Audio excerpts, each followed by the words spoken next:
میوانانی لە دوورەوە بەشدار بوو، هەواڵان مامۆستا حەزیز ئەندامی سەرکردایەتی و بەڕێز کاک شەخ جەمال لێەکەی ئامر فەوز لێەکەی ئاژانس و زانیاری، بەڕێز قایمی قەزای پشدەر، بنەماڵە و کەسوکاری هاوڕێ و هاوسەنگەرانی فەرماندەیی ڕۆحشاد کاگاواتی مامقادر، خوشک و برایانی خۆشەویست، بە ناوی هەواڵانم لە مەڵبەندی 24 ڕێخستنی ڕاپەڕین و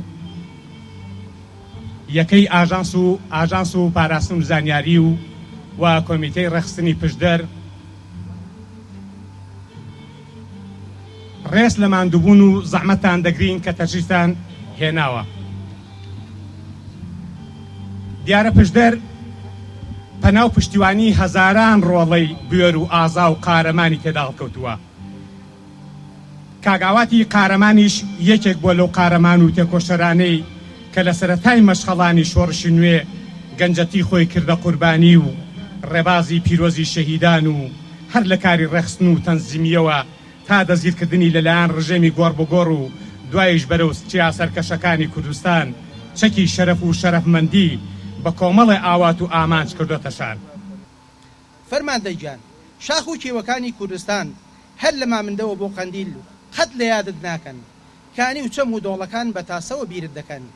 بیری ئەو ڕۆژانەی پێشمەرگایەتی ماندووبوونت بەدڵ دەمت دەنا بە لێواری کانی ڕەسووی لە مامندە و تێر ئاوت دەخواردەوە.